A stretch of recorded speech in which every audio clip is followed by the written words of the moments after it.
Welcome back. अब अपन पढ़ेंगे Planck's quantum theory. Now you can say this is the beginning of quantum physics. ठीक है ना। क्वांटम मतलब होता है जो यहाँ पर अपन को यूज़ करना होता है डिस्क्रीट क्वांटिटीज़। ठीक है, जैसे मैं बोलूँ अगर एनर्जी की बात करें, मैं कोई अभी तक जो पढ़ना पड़ा है उसके हिसाब से बोलेगा एनर्जी कितनी कितनी निकल सकती है। तुम बोल सकते हो कुछ भी निकल सकती है, 1 निकल सकती है, 1.01 निकल सकती है, 1.0000001 कितनी भी निकल सकती है। हमने यूनिफॉर्म में बात किया एनर्जी को। ठीक है, अभी तक कुछ डिस्क्रीट अमाउंट नहीं बोला है, लेकिन अब अपन देखने वाले हैं जैसे एनर्जी है और भी चीज़ें होंगी, दे आर क्वांटाइज्ड। मतलब एनर्जी डिस्क्रीट क्वांटिटीज़ में होगी। मतलब कई बार ऐसा होगा एनर्जी 1 जूल निकल सकती है, 2 जूल निकल सकती है, 3 जूल, 4 जूल, बट 2.5 नहीं निकलेगी, 2.7 नहीं निकलेगी, 1.5 नहीं निकलेगी, 1.8 नहीं निकलेगी, 1.89 नहीं निकलेगी, 1 2 3 4 एग्जाम्पल लिया है मैंने। तो अगर मैं बात करूं कि एनर्जी की वैल्यू सिर्फ 1 हो सकती है या 2 हो सकती है, 3 4 5, तो we are talking in terms of discrete quantities. मतलब कुछ पर्टिकुलर नंबर्स, कुछ पर्टिकुलर वैल्यूज, सारी वैल्यू नहीं। तो अगर ऐसा होगा दिस इज कॉल्ड क्वांटाइजेशन। ठीक है, सो प्लैंक्स क्वांटम थ्योरी अपन पढ़ेंगे और यहाँ से चीज़ें थोड़ी चेंज होने वाली हैं। ठीक है, और will become interesting. So will study and learn. ठीक है, Planck's quantum theory. Everything started with light. Light क्या होता है? ठीक है, सो पहले तो from the experiments of diffraction and interference ये क्लियर हो गया कि लाइट है वेव। ये दोनों एक्सपेरिमेंट्स बाद में पढ़ेंगे, शायद अगर पढ़ा होगा तो पता होगा कि लाइट वेव की तरह बिहेव करती है। अपने वेव पढ़ा था कि वेव क्या होती है, उस तरीके से इसका नेचर होता है। Then we can explain experiment of diffraction and interference. इन दोनों को डिटेल में पढ़ेंगे, ठीक है, फिजिक्स के अंदर बाद में।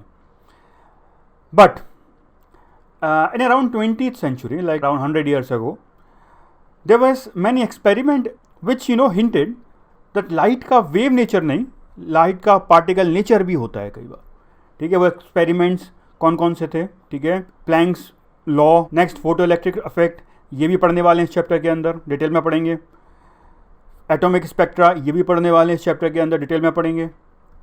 Heat capacity variation with temperature, ये हीट ट्रांसफ़र के अंदर आएगा। ठीक है, ये बाद में पढ़ेंगे।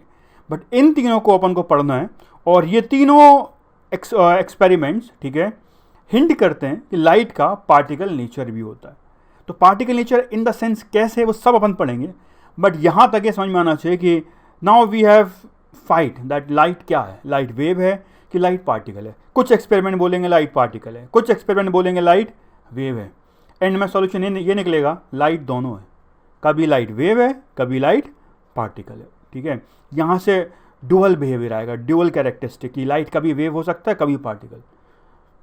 आगे सब देखने वाले हैं, बट यहाँ तक समझ में आना चाहिए कि अपन ये एक्सपेरिमेंट कर पढ़ने वाले हैं। ठीक है, प्लैंक्स लॉ आएगा, फोटो इलेक्ट्रिक इफेक्ट आएगा, एटॉमिक स्पेक्ट्रा आएगा, और इन सब से कंफर्म होगा कि लाइट का पार्टिकल नेचर है। अब particle nature in the sense of what, कैसा पार्टिकल, देखते हैं अभी। सो आगे बढ़ने से पहले अपन को समझना होगा variation in intensity versus wavelength graph with change in temperature. मतलब क्या होगा सब समझाऊंगा। ठीक है, पहले ग्राफ बनाते हैं। ठीक है, एक्स एक्सिस पे होगा वेवलेंथ और वाई में होगा इंटेंसिटी। ठीक है, इंटेंसिटी मतलब बताया था मैंने। ठीक है, एनर्जी पर second per unit area in simplest term. ठीक है, समझने के लिए, बट 3D में कुछ और हो जाएगा। बट अपन तुम ये बोल सकते हो इन ट्रू सेंस कितनी एनर्जी निकल रही है या कितनी एनर्जी एब्जॉर्ब हो रही है। ठीक है, सो अगर अपन क्या करते हैं, किसी भी ऑब्जेक्ट को लेते हैं, उसका एक पर्टिकुलर टेम्परेचर रखते हैं, मान लो वो टेम्परेचर हाई है, तो इट एमिट रेडिएशन। ठीक है, and not just of one particular wavelength but almost of all wavelength. Her wavelength के फोटॉन्स निकलते हैं, बट उनका अमाउंट अलग अलग होता है। एक पर्टिकुलर वेवलेंथ का अमाउंट बोल सकते हैं ज़्यादा होगा तो इंटेंसिटी ज़्यादा हो जाएगी अमाउंट। ठीक है, अमाउंट अगर कम हुआ तो इंटेंसिटी कम हो जाएगी। ठीक है, सो अपन को ये देखना है कि एक पर्टिकुलर टेम्परेचर पर क्या वेरिएशन होता है wavelength of light emitted versus intensity का। मतलब किस वेवलेंथ पे इंटेंसिटी ज़्यादा होगी, किस वेवलेंथ पे कम होती है। तो मान लो अपन एक पर्टिकुलर टेम्परेचर रखते हैं। ठीक है, अगर अपन पर्टिकुलर टेम्परेचर T1 रखते हैं और ग्राफ बनाते हैं। सो बहुत लो वेवलेंथ मतलब हाई एनर्जी का फोटो हो जाएगा, ठीक है।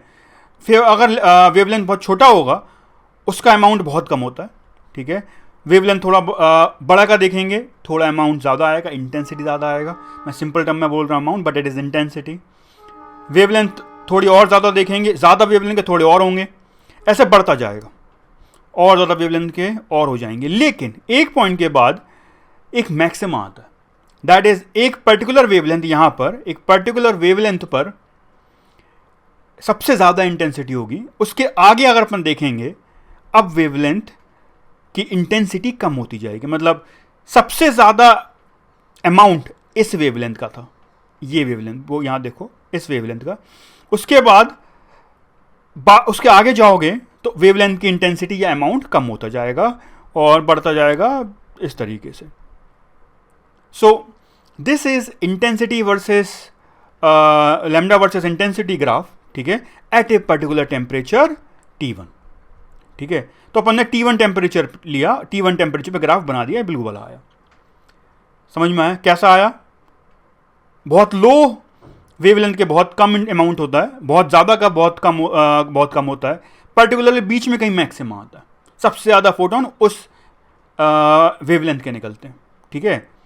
फिर अगर मान लो मैं टेम्परेचर ऑब्जेक्ट का बढ़ा दूं, अगर अपन ऑब्जेक्ट का टेम्परेचर बढ़ाते हैं तो क्या होता है? अगेन लो वेवलेंथ के बहुत कम रहेंगे, थोड़ा और वेवलेंथ बढ़ेगा, थोड़ा ज़्यादा रहेगा, थोड़ा और वेवलेंथ, थोड़ा और ज़्यादा, थोड़ा और वेवलेंथ, थोड़ा और ज़्यादा और ज़्यादा।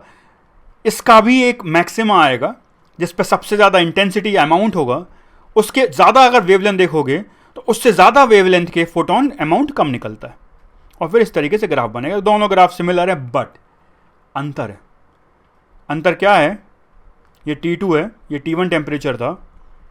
अगर अपन मैक्सिमा देखें, इसका मैक्सिमम आ रहा है यहाँ पर वेवलेंथ λ1 पर, और रेड वाले का हायर टेम्परेचर का जो मैक्सिमा आ रहा है वो λ2 पर आ रहा है। तो अपन बोल सकते हैं, यहाँ से साफ साफ दिख रहा है λ2 जो है वो छोटा है λ1 से।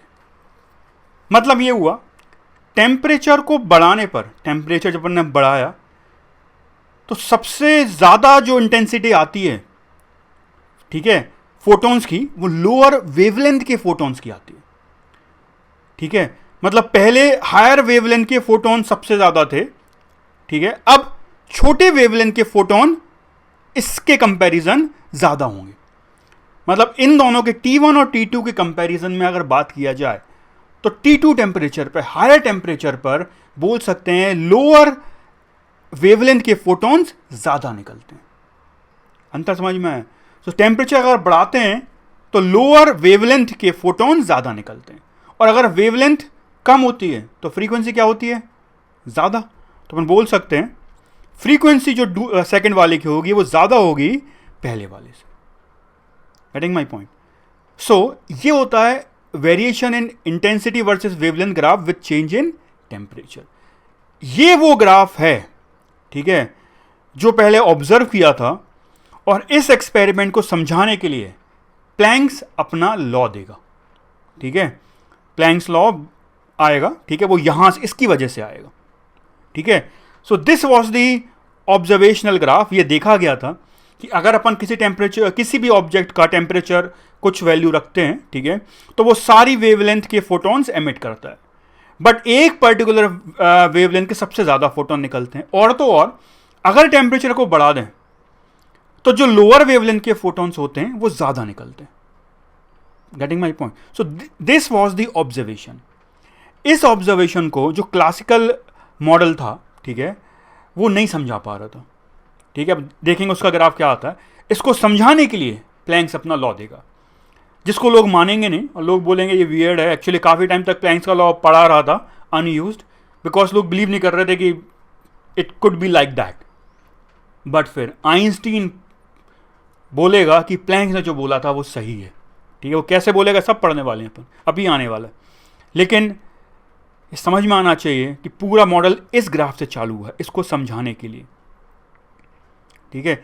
ये ग्राफ समझ में आना चाहिए, है भी इंपॉर्टेंट भी है, ठीक है। So you should know this कि इंटेंसिटी किस तरीके से वेरी करती है ऑन चेंजिंग टेम्परेचर। किस चीज़ की इंटेंसिटी? इंटेंसिटी ऑफ लाइट, जो सपोज एक ऑब्जेक्ट में से निकल रही है।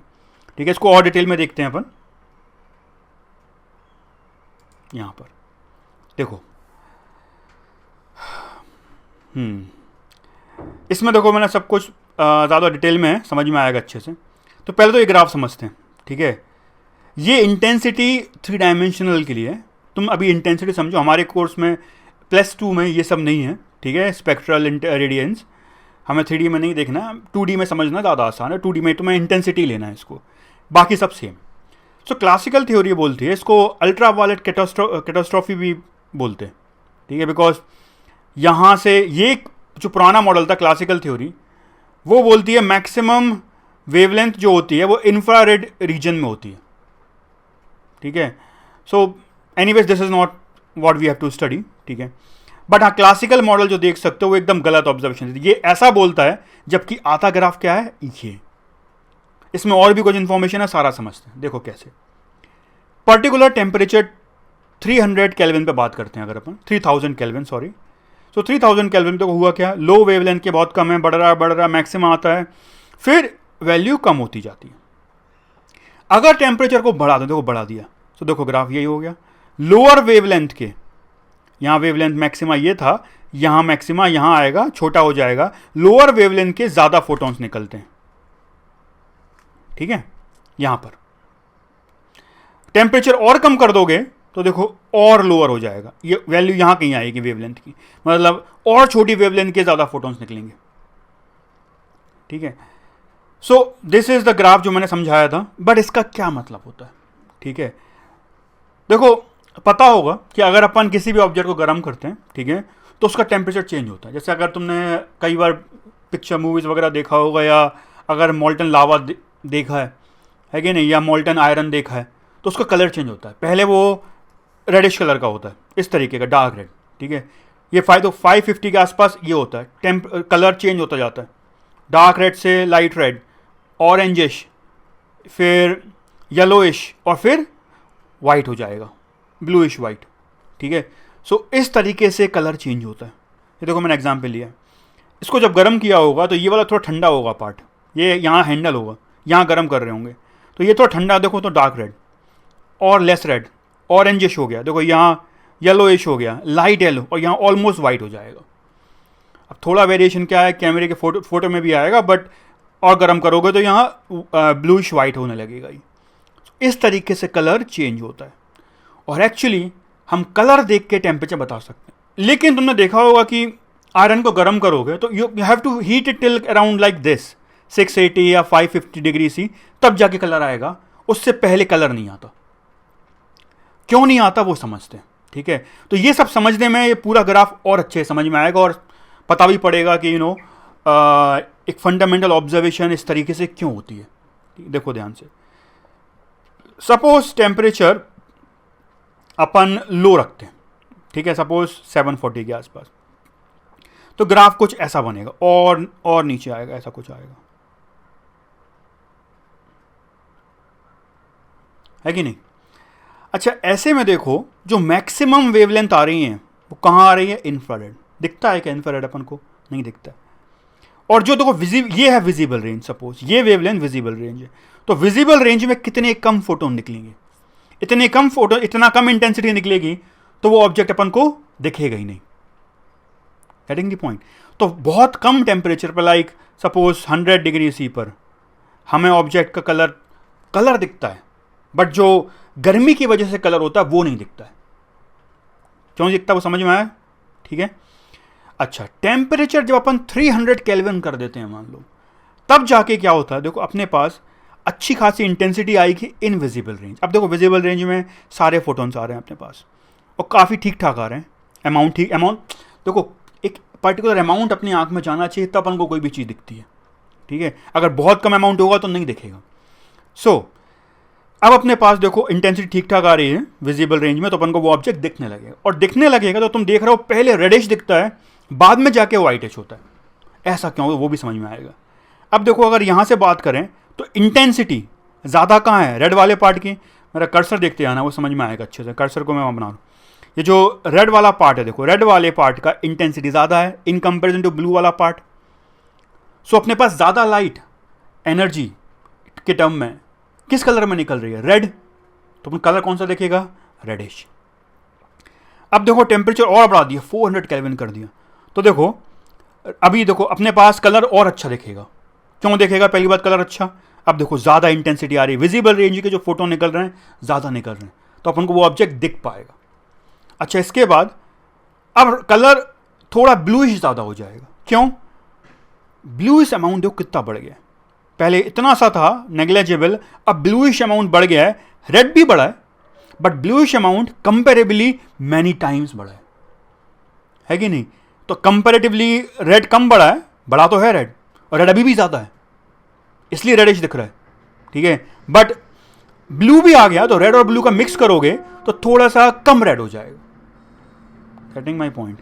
टेम्परेचर और बढ़ा दिया, बहुत बढ़ा दिया तो वाइट दिखने लगेगा, ठीक है। अगर बहुत बढ़ा देते हैं तो क्या होगा? अब देखो पहली बात तो बहुत अच्छे से दिखेगा। क्यों दिखेगा? देखो कितनी ज़्यादा इंटेंसिटी विजिबल रेंज में फोटोन की दिखेगा, ठीक है। अच्छा, हाँ, अगर अपन बात करें रेड कलर और ब्लू कलर की इंटेंसिटी, देखो ऑलमोस्ट जितना रेड निकल रहा है उतना ही ब्लू निकलेगा, उतने ही सारे निकलेंगे। और अगर सारे कलर निकलते हैं सेम अमाउंट में ऑलमोस्ट, तो क्या कलर दिखता है? वाइट। तो ये ग्राफ बता रहा है कि अपन को कलर रेड, लेस रेडिश और ब्लूइश या वाइटिश क्यों दिख रहा है। It depends upon the amount of photons of particular wavelength emitted. अगर वो वेवलेंथ जिस कलर के ज़्यादा हैं तो वो कलर अपन को दिखेगा। तो एक्चुअली ये बहुत इंपॉर्टेंट ऑब्जर्वेशन एक्सपेरिमेंट्स थे, ग्राफ बहुत इंपॉर्टेंट है, ठीक है। और ये वेरिएशन बहुत इंपॉर्टेंट है, किस तरीके से इंटेंसिटी वेरी करती है। तो यहाँ से समझ में आना चाहिए कि एक्चुअली हर ऑब्जेक्ट, पता है ये पेन, ये सब चीज़ मैं एक्चुअली टेम्परेचर की वजह से भी एनर्जी एमिट कर रहे हैं, लेकिन दिख नहीं रहा है क्योंकि मैं थैंकफुली इतना हाई टेम्परेचर नहीं है मेरी बॉडी का। अब तुम लोग कलर तो दिख रहा है, कलर अलग तरीके रीज़न से दिख रहा है, ये मेरी बॉडी के हीट की वजह से नहीं दिख रहा है, ये इस मटेरियल प्रॉपर्टी है, इलेक्ट्रॉन जंप हो रहे हैं ऊपर नीचे, वो कलर एमिट कर रहे हैं, वो भी समझेंगे, एंड में समझ में आएगा बस। बट अगर मान लो तुम मुझे गर्म कर सकते हो without melting and without killing मी, ठीक है, अगर गर्म कर सकते होते तो पहले तो मैं यही कलर दिखता, गर्म करते जाते और जब 700-800 डिग्री पहुंचते मैं रेडिश हो जाता, ठीक है। और गर्म करता तो मैं मेरे में से लाइट निकलती एक्चुअली, मैं बल्ब बन, मतलब काइंड ऑफ एक ट्यूब लाइट बन जाता, इतना गर्म करते इतनी एनर्जी निकलती, ठीक है। So what I was trying to say is that ये ग्राफ समझ में आना चाहिए। Now this was the classical theory जिसको अल्ट्रा वायलेट कैटास्ट्रॉफी बोलते हैं, जिससे बोलते हैं मैक्सिमम फोटोन जो होंगे वो अल्ट्रा वायलेट रीजन में होंगे, ठीक है। ये पढ़ना नहीं है, ठीक है, ये इसको सेटिस्फाई नहीं करती है, ठीक है। इसलिए प्लैंक्स का मॉडल आया था, बट प्लैंक्स का मॉडल एक्सेप्ट लोगों ने नहीं किया था क्योंकि अपन देखेंगे उसने जो बोला, ठीक है, वो नॉन एक्सेप्टेबल था in that time. People just could not digest it कि भाई ऐसा भी हो सकता है। तुम लोगों में से भी कई बच्चों को डाइजेस्ट नहीं होता, ऐसा कैसे हो सकता है। पर आगे इतने एक्सपेरिमेंट होंगे, पढ़ोगे तो पता पड़ेगा कि हाँ सही है, ऐसा ही होता है। तो ये पूरा समझ में आना चाहिए। टेम्परेचर के साथ कलर वेरिएशन, ये एग्जाम्पल लिया दो, कलर कैसे वेरी कर रहा है, ये आयरन रॉड को गर्म किया है और ये इस तरीके से आता है, समझा दिए कलर रेड से वाइट क्यों वेरी करता है। Just by looking at the graph we can answer ऐसा क्यों हो रहा है, ठीक है। Before we move ahead we will have to understand what is black body, ठीक है। सो ब्लैक बॉडी क्या होता है, देखो समझेंगे अपन। ओके, कोई भी नॉर्मल ऑब्जेक्ट अपन लेते हैं मान लो और उस पर लाइट डालते हैं। सो कुछ लाइट तो देखो एब्जॉर्ब हो जाती है और कुछ रिफ्लेक्ट हो जाती है। This is what a normal object does. Incident light होगा, कुछ रिफ्लेक्ट हो जाएगी और कुछ एब्जॉर्ब हो जाएगी। बट एक ब्लैक बॉडी क्या होगा, देखो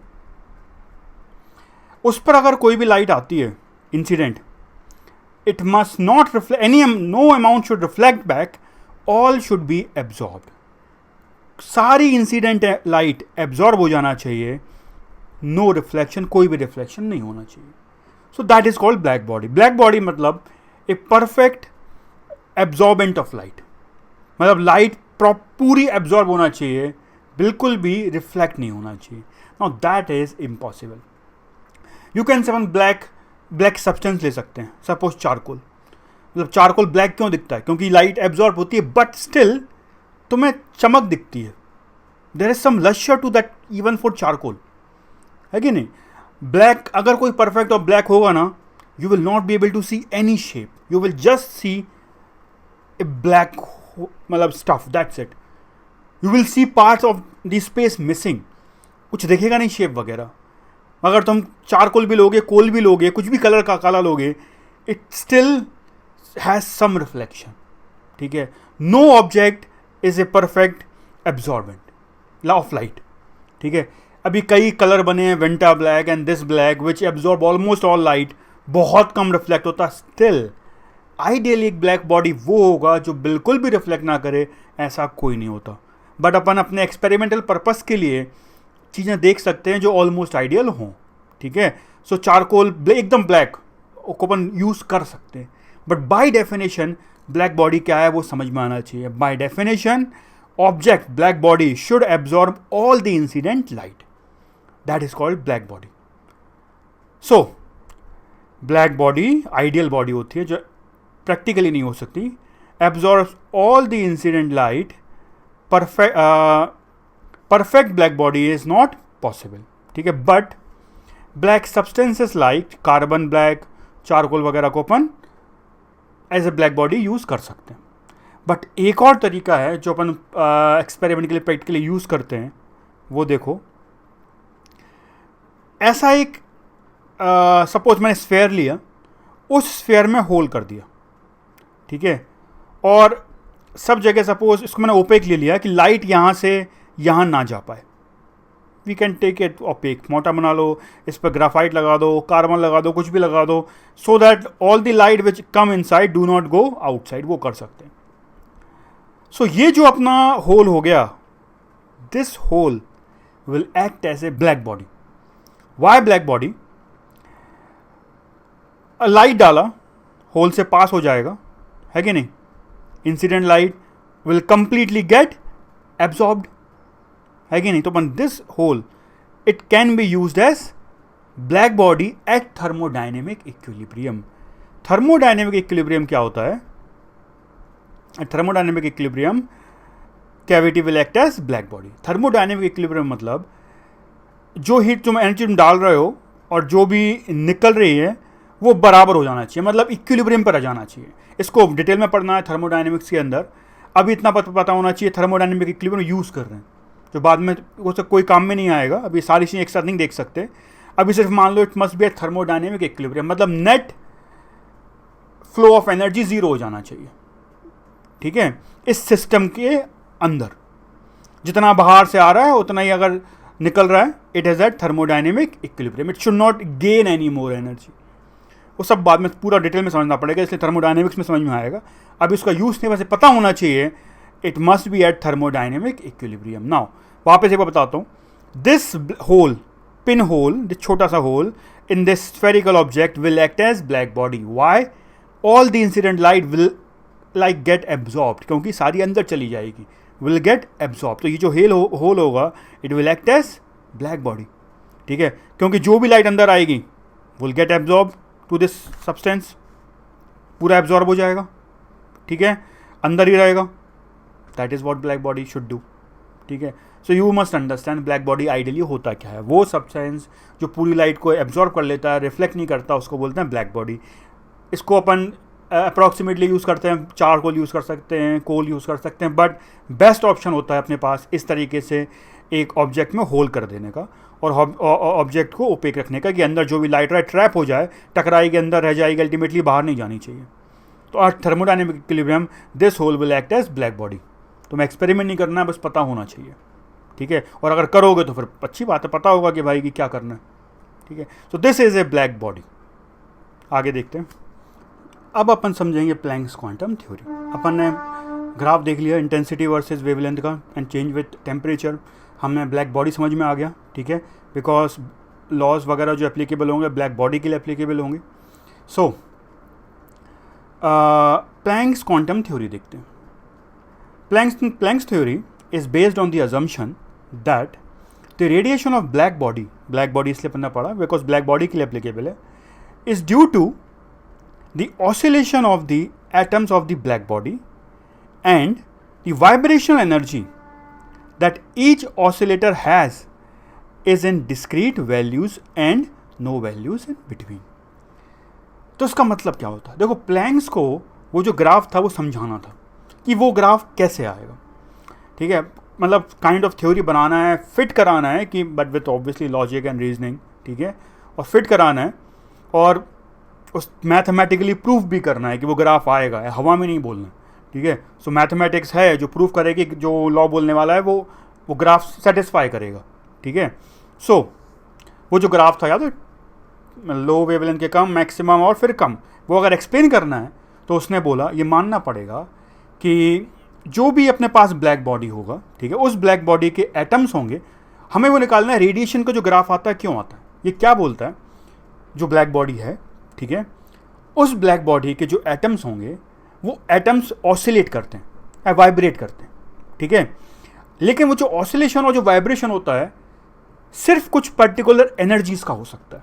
कहने का मतलब, सपोज मान लो एक एटम, सरफेस के एटम्स वाइब्रेट कर रहे हैं पर्टिकुलर एनर्जी का, ये एनर्जी रहेगा, वाइब्रेट करता रहेगा, E1 एनर्जी, ठीक है, स्टेट. फिर दूसरा वाइब्रेशन और ज़्यादा हो सकता है बट एक पर्टिकुलर एनर्जी का वाइब्रेशन होगा. एक वाइब्रेशन का एनर्जी E1 हो गया. E2 देखते हैं, E2 जो होगा वो सीधे एक अलग वैल्यू का होगा. ऐसे ये छोटा वैल्यू, ये बड़ा वैल्यू, बट बीच के सारे वैल्यूज़ नहीं होंगे. E1 एनर्जी पे वाइब्रेट करेगा, E2 एनर्जी पे कर सकता है, जो बीच की वैल्यूज़ होंगे उस पर नहीं करता है. क्यों नहीं करता उसने कहा मुझे नहीं पता, ठीक है, बट अगर ऐसा सोचेंगे, ऐसा होता होगा, तभी मैं जो मैथमेटिक्स यूज़ करके फॉर्मूला बनाऊंगा, वो फॉर्मूला वो उन ग्राफ को एक्सप्लेन करेगा, ग्राफ वही आएगा. समझ में आ रहा है. सो कई बार ऐसे ही सोचना होता है कि भाई क्या चीज़ फिट बैठ रही है, ठीक है, बाद में पता पड़ता जो फिट बैठ रहा है उसका रीज़न ये है, ठीक है. सो E1 एनर्जी स्टेट होती है वाइब्रेशन की, E2 होती है, बीच की वैल्यू नहीं होती है, ठीक है. फिर आगे वो बोलता है the change in energy, the energy change during the change in state gives the energy of a quanta of light emitted and proportional to the frequency. इसका क्या मतलब होता है? मैंने बताया E1 स्टेट, फिर E2 स्टेट, ये दो स्टेट हैं, कम एनर्जी का, ज़्यादा एनर्जी का. ये बोलता है अगर इलेक्ट्रॉन इस लो एनर्जी पे से ज़्यादा पे या ज़्यादा एनर्जी से लो एनर्जी पे आएगा तो जो चेंज होता है एनर्जी का, उतना एनर्जी का फोटोन निकल जाता है. समझ में आ रहा है? मतलब मान लो E2 एनर्जी 10 जूल की थी, मान लो E1 एनर्जी सपोज 3 जूल की थी, और इलेक्ट्रॉन सपोज सिर्फ 10 से 3 पर ही आ सकता है. तो अगर वो 10 एनर्जी से 3 पर आएगा तो 7 जूल का फोटोन एमिट कर देगा. अगर 3 से 10 पे जाएगा तो 7 का उसको एब्जॉर्ब करना पड़ेगा. समझ में आ रहा है?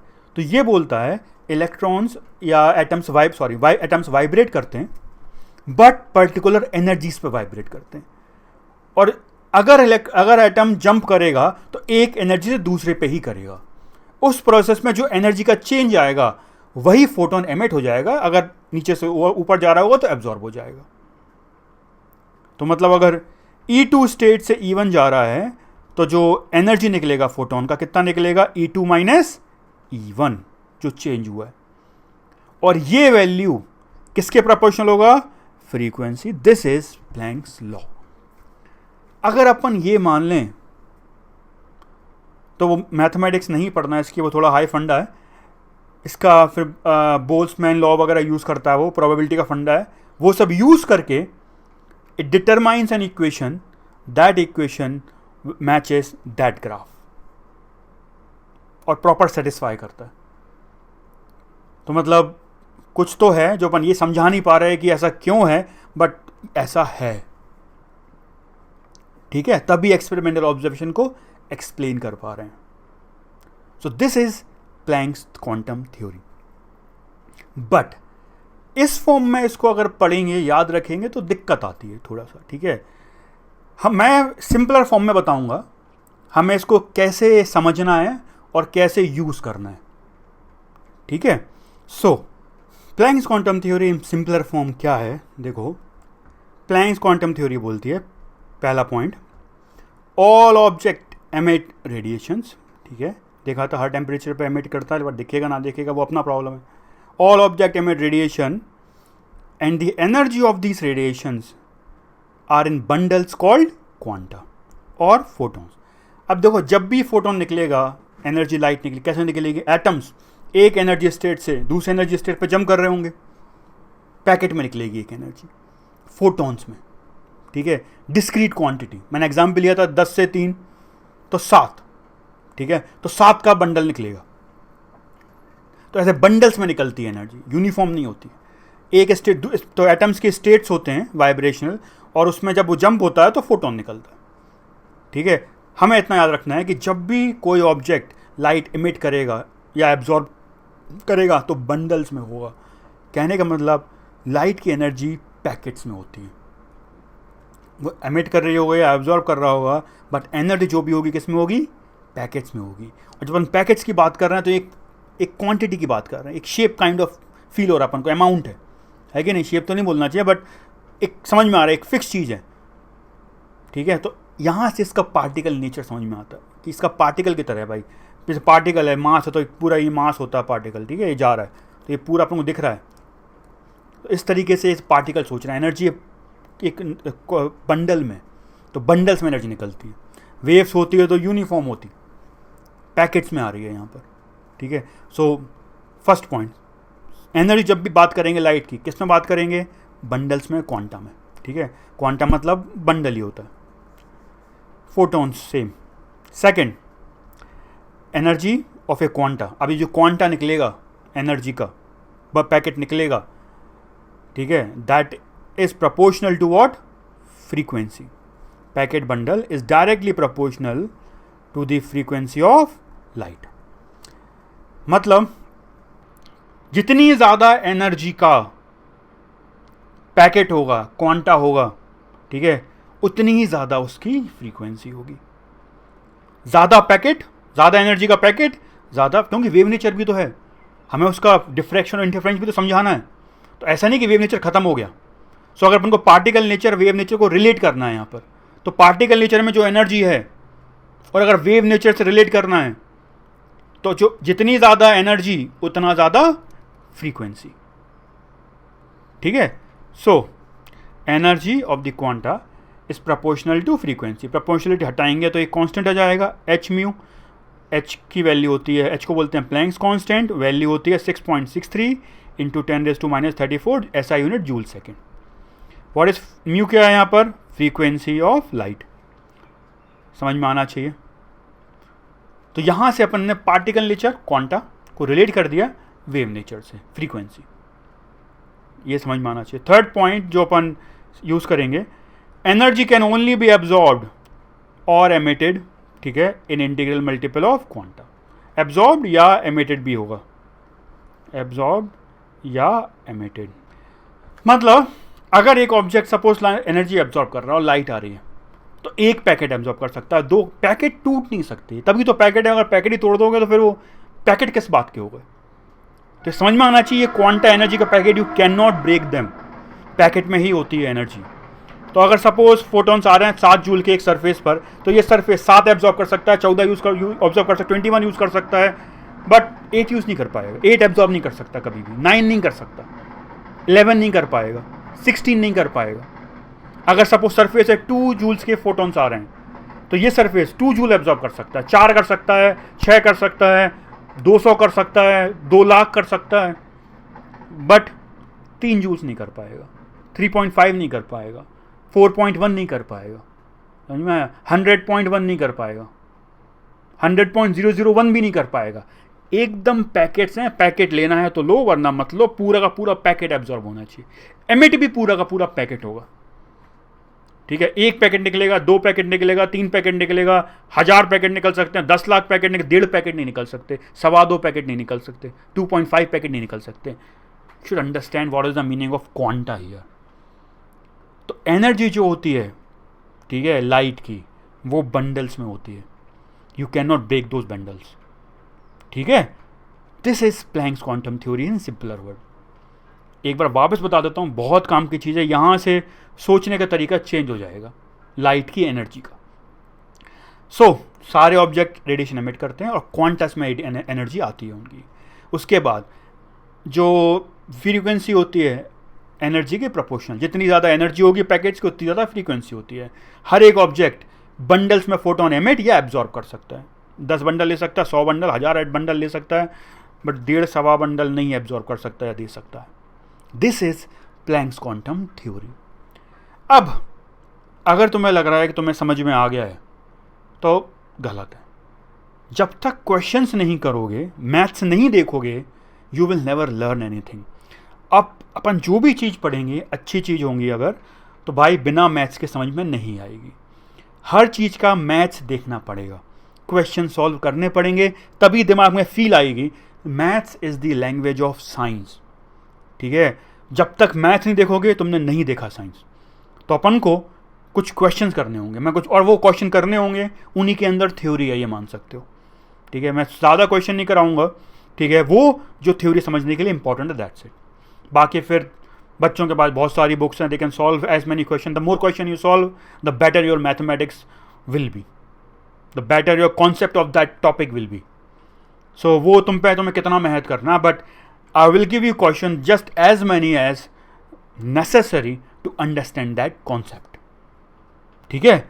सो विदाउट सॉल्विंग क्वेश्चंस जो मैं आगे देने वाला हूँ, don't think that you have learn this thing. सिर्फ थ्योरी पढ़ने से कुछ नहीं होता। अभी फील आई है कि क्या बोल रहा हूँ, क्वेश्चन करेंगे तब प्रॉपर समझ में आएगा। क्वेश्चन करेंगे अभी।